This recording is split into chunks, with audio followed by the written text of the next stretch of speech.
Bienvenue sur Parents en Or, la chaîne des parents humains en phase de révolution intérieure. Je t'accompagne sur ce chemin sur lequel je me trouve aussi.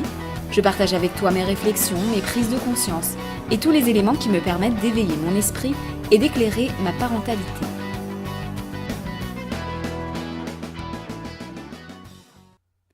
Salut, c'est Sandra. Je te retrouve pour le podcast de la semaine pour lequel j'ai un peu de retard, parce que ça n'a pas été facile de trouver un moment pour faire cet enregistrement. J'ai pris beaucoup de temps, j'ai pris beaucoup de mon temps cette semaine en fait pour mon plus jeune fils. Il est dans une période où il est assez grognon et où il a beaucoup besoin de moi, donc il me sollicite beaucoup. Et donc j'ai choisi de passer beaucoup de temps avec lui.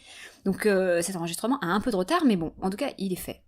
Il est fait, mais il n'est pas aussi bien préparé que je le voudrais. J'avais même prévu de faire un autre sujet à la place, mais le sujet d'aujourd'hui, j'avais vraiment envie de le faire. Voilà. Donc du coup, j'aime bien écouter mes envies quand elles sont assez fortes. Et donc voilà. Aujourd'hui, j'ai envie de te parler du gros dossier de la parentalité quand on a envie d'être un parent calme, serein, qui sait recevoir son enfant et qui finalement se rend compte que parfois il pète un câble, il se met à hurler sur son enfant, à ne plus se contrôler, etc. Ces moments où on se dit mais mon Dieu, je ne contrôle plus rien, c'est plus fort que moi. Qu'est-ce que je peux faire pour améliorer, etc. J'aimerais ne plus crier sur mes enfants en fait. Moi, sur le fait de crier, moi, mon point de vue sur ça, selon moi, on ne peut pas être un être humain et ne jamais crier. Selon moi, c'est absolument impossible de faire ça sans passer son temps à se retenir, à prendre sur soi, à accumuler des émotions. Crier, c'est souvent, c'est naturel et en même temps, c'est souvent nécessaire, je trouve. Voilà, c'est mon point de vue. Donc en fait, être un parent qui ne crie pas, pour moi, c'est de l'utopie. En tout cas, je voulais parler vraiment du fait d'arriver à des moments avec notre enfant où on se met à ne plus se contrôler, à hurler vraiment violemment sur lui, voire jusqu'à le frapper. Et donc, pour ça, dans ce podcast du jour, je voulais surtout me pencher sur qu'est-ce qui se passe en nous, dans notre cerveau. Qu'est-ce qui se passe ? Pourquoi on en arrive là ? Donc du coup, j'ai schématisé le fonctionnement de notre cerveau dans un document, qui n'est pas terminé au moment où j'enregistre, mais je le mettrai a posteriori plus tard, quelques heures, quelques jours après avoir posté le podcast. C'est un schéma qui résume comment notre cerveau fonctionne quand il reçoit une information de l'extérieur. Enfin, en tout cas, pour faire ce schéma, je me suis basée sur des lectures, des écoutes, et puis aussi sur comment moi je vois le truc, avec ma logique personnelle sur le fonctionnement de notre cerveau. Donc je te mettrai le lien, du coup, un peu plus tard certainement. Alors pour résumer ce schéma très rapidement, j'ai pas envie que ce soit un podcast hyper chiant, hyper dans la théorie, dans le machin, un cours hyper théorique, mais donc pour résumer, quand on reçoit une information de l'extérieur, donc cette information, on la reçoit grâce à notre système sensoriel, nos yeux, nos oreilles, etc. Donc notre cerveau, il va la relier, cette information, à d'autres informations qu'il a peut-être déjà dans sa tête, pour créer un concept, qu'on peut appeler un concept. Donc cette information et ce concept, ils vont être mémorisés dans notre cerveau de façon plus ou moins appuyée, c'est-à-dire que plus on va vivre quelque chose, et plus l'information et le concept seront ancrés dans notre mémoire. Et il va également comparer cette information et ce concept avec nos expériences passées, pour voir si ça nous est déjà arrivé, qu'est-ce qu'on a fait, comment on a géré le machin, etc. Ensuite, notre cerveau, il va évidemment se mettre à analyser cette information et ce concept qu'il vient de recevoir. Pour ça, notre cerveau, il peut être décomposé en 3 cerveaux. Il y a 3 parties de notre cerveau qui ont des rôles assez spécifiques. Donc on a le cerveau archaïque, ou on peut appeler aussi cerveau reptilien, qui est composé du cervelet et du tronc cérébral. Donc ce cerveau archaïque, il régit nos réflexes, nos pulsions et notre instinct. Donc en fait, il s'occupe de tous nos besoins de base, comme respirer, par exemple, avoir faim, etc. Mais il s'occupe aussi de tout ce qui relève de la survie face à un danger. Si notre vie est en danger et qu'il faut la préserver, évidemment, on peut fuir, attaquer ou rester figé, etc. En tout cas, avoir un comportement pour essayer de nous maintenir en vie. Ensuite, il y a ce qu'on appelle le cerveau émotionnel. Alors, comme son nom l'indique, il régit nos émotions, nos ressentis, etc. Tout ce qui fait finalement qu'on est des humains avec les particularités qu'on a, quoi. Et puis on a le cerveau rationnel, qui lui est responsable de notre logique, il est réfléchi, il analyse rationnellement, il est très pragmatique et posé, c'est vraiment notre cerveau qui analyse en fait et essaye de faire les choses les plus logiques et les plus réfléchies possibles.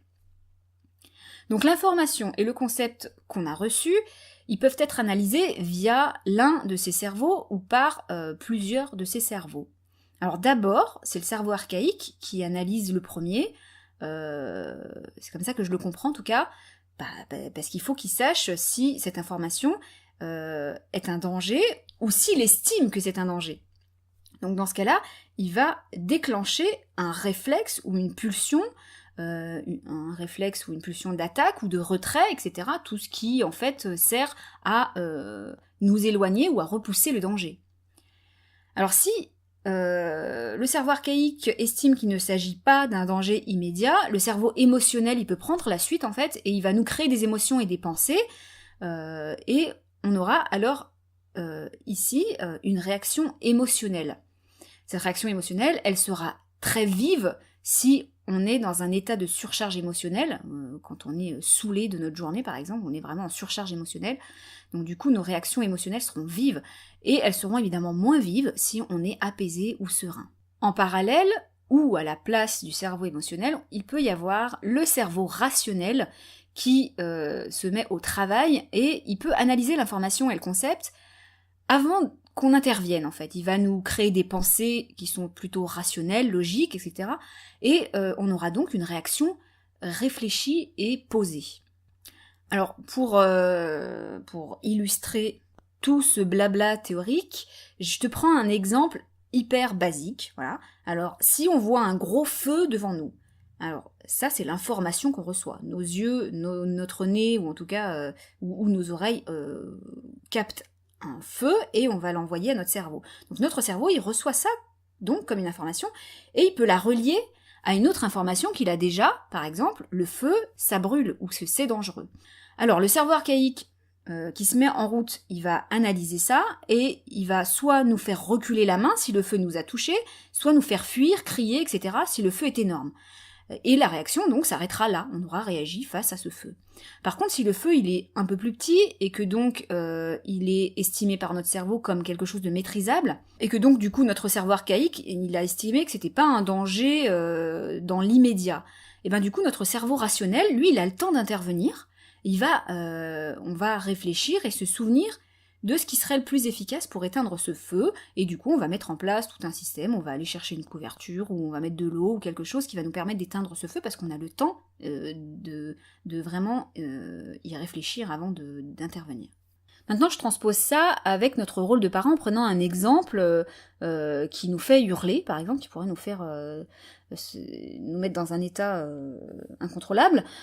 Si par exemple notre enfant il renverse pour la 10e fois la boîte de Lego au sol, ou si par exemple il est en pleine tempête émotionnelle suite à une frustration, etc. C'est le processus est le même en fait, hein, donc quelle que soit la raison qui nous fait péter un câble, en fait le processus dans notre cerveau se fait de la même manière.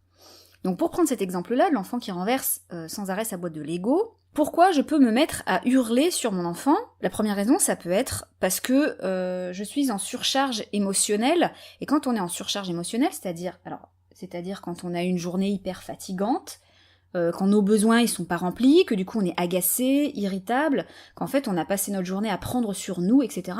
Et qu'en fait on n'a pas pris en compte nos limites et nos besoins. Donc dans ce cas-là, notre cerveau rationnel est très peu disponible, et c'est souvent le cerveau archaïque et ou émotionnel qui va prendre le contrôle en fait. Donc si en plus l'enfant il tape et qu'on s'y attendait pas, là c'est clairement le cerveau archaïque qui prend les commandes directes, parce que pour lui, comme on se sent agressé, qu'on peut peut-être se sentir sans défense et en danger, donc il peut peut-être déclencher un réflexe ou une pulsion, qui peuvent être le fait de hurler, de pousser ou même de taper l'enfant, sans même vraiment maîtriser son geste en fait, parce que notre cerveau archaïque, lui, la seule chose qu'il veut, c'est éloigner le danger. Ça, c'est ce qui se passe au niveau du présent, dans notre réaction qui est liée au présent, mais bien sûr, évidemment, il y a une grosse part de notre passé qui agit aussi. Par exemple, si on a été marqué par notre passé et que l'enfant, il se met à faire quelque chose qui nous renvoie, alors souvent inconsciemment bien sûr, à notre passé, notre cerveau, lui, il va comparer l'information qu'il vient de recevoir avec un événement déjà vécu, et en plus, plus l'événement a été vécu souvent, plus le message est ancré profondément, bien sûr. Donc du coup, le cerveau, il va induire soit une réaction archaïque, si le vécu était vraiment lié à un sentiment de danger, et du coup on va avoir une pulsion ou un réflexe, soit il va induire le cerveau une réaction émotionnelle assez vive, avec des hurlements, des cris, etc., de la violence vis-à-vis de l'enfant, quoi. Donc dans l'exemple de l'enfant qui renverse sa boîte de Lego 10 fois, si je suis apaisée, que je ne suis pas en surcharge émotionnelle, et que du coup j'arrive à passer par mon cerveau rationnel, je vais avoir le temps de me dire: je me souviens que mon enfant ne fait pas exprès de renverser la boîte, qu'il a besoin de jouer pour apprendre, qu'il explore en fait, et qu'il expérimente. Donc du coup, je vais me rendre compte que là, le bruit de cette boîte de Lego qui atterrit sur le sol commence à m'être insupportable, et du coup, je commence à saturer, de ramasser en plus sans arrêt les Lego. Donc je suis là en capacité de réfléchir à comment concilier son besoin à lui de s'amuser, d'expérimenter, et le mien, qui est d'avoir les oreilles un peu tranquilles. Par exemple, en se disant, tiens, je vais mettre un tapis par terre pour qu'il puisse renverser sa boîte de Lego sans que ça m'agresse les oreilles. Ou un autre exemple, ça pourrait être de lui proposer de jouer dans un endroit un peu plus loin, ou en tout cas où moi je me sentirais pas agressée. Alors que, donc, dans le deuxième cas, si je suis justement en surcharge émotionnelle, ou si ce que fait l'enfant me renvoie à quelque chose de passé, si par exemple mes parents ne supportaient pas que je fasse du bruit, et que du coup mon enfant, dès qu'il fait un peu de bruit, ben ça fait monter très vite en moi la réaction émotionnelle, je peux du coup me mettre à crier, ou même à violenter mon enfant, ou en tout cas à ne pas réellement maîtriser mes réactions, parce qu'en fait je suis sous le contrôle de mon cerveau émotionnel, ou même archaïque, et qui, dans ce cas-là, n'est pas du tout connecté à mon cerveau rationnel. Je ne suis pas du tout dans la capacité de réfléchir. D'ailleurs, on le voit bien, je sais pas toi, mais moi, quand je suis hors de moi, on a beau me dire mais c'est rien, calme-toi, vas-y, calme-toi, arrête de t'énerver. Même si je sais au fond de moi-même, si même moi je me dis arrête de hurler sur ton enfant, il est pour rien, tu vois bien que c'est toi qui es en surcharge émotionnelle. J'ai beau me dire tout un tas de choses très rationnelles, ça marche très très difficilement parce que le cerveau rationnel n'est pas connecté au cerveau émotionnel dans ce cas-là. Donc pour résumer tout le blabla un peu, alors je sais pas, je me rends pas compte, c'est peut-être hyper rébarbatif ce que je dis, ou hyper chiant, j'en sais rien. Pour résumer ce qui se passe dans notre tête quand on se met à hurler notre enfant, c'est soit parce qu'on est à ce moment-là en surcharge émotionnelle et que nos besoins ne sont pas remplis, et que du coup on est saoulé, en fait notre verre est plein et l'enfant il va juste rajouter la petite goutte qui fait que ça déborde, et du coup notre cerveau émotionnel est archaïque, il va prendre les rênes, parce que là il se dit que là c'est une question de survie, il faut vraiment que tu fasses sortir ce trop plein que tu as en toi, voilà. C'est-à-dire que t'as trop cumulé, et là il va falloir le vider ce verre, parce que c'est une question de survie mentale et physique, et du coup, quand c'est vraiment une question de survie, c'est le cerveau archaïque ou émotionnel qui prend les rênes. Donc voilà ce qui se passe quand on se met à hurler sur notre enfant, c'est donc soit parce que nos besoins ne sont pas remplis, mais ça peut être aussi lié à notre passé, si par exemple on a vraiment été marqué par... vraiment ou pas d'ailleurs, on peut très bien être juste un peu marqué, et que du coup ça régit nos réactions, et que quand on était enfant, on n'avait pas le droit de faire ça ou autre chose, ou quand on faisait ça, on s'est senti en danger face à la réaction de nos parents, on va reproduire ça, ou en tout cas on va se sentir en danger si l'enfant fait ça, fait ce que nous on n'avait pas le droit de faire, ou en tout cas fait ce que nous, quand on le faisait, ça induisait un danger, quoi. Voilà. Donc du coup, il y a le présent, le passé qui agissent sur nous, qui fait que du coup, on peut se mettre à hurler, à être hors de nous. Je pensais que ce podcast allait être assez court, en fait, finalement, je me rends compte que je déblatère un tas de trucs.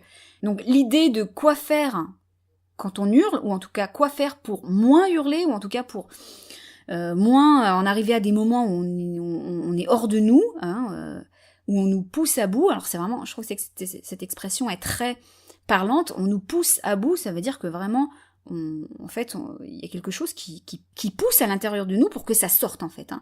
C'est vraiment ce qui se passe, quoi. Donc, quoi faire pour moins hurler, pour moins crier, etc. L'idée, c'est de passer le plus possible par le cerveau rationnel, bien sûr, pour que le cerveau archaïque et ou émotionnel ne prenne pas les rênes. Et pour ça, je t'en parlerai du coup dans certainement le tout prochain podcast, je pense, certainement, pour essayer de voir ensemble que faire, quoi faire, pour ne pas ou moins hurler en tout cas sur son enfant. Voilà pour aujourd'hui, je suis contente d'avoir trouvé un moment enfin pour enregistrer ce podcast qui est hyper important à mes yeux. Et tu peux retrouver Parents en Or sur SoundCloud, sur iTunes et sur YouTube. Je t'invite à t'abonner, à mettre des pouces et des étoiles si ça te dit. Tu peux aussi me retrouver sur mon blog qui s'appelle Descendre à l'or, que je mets toujours en description. Et sur ce, je te dis à très vite. Salut!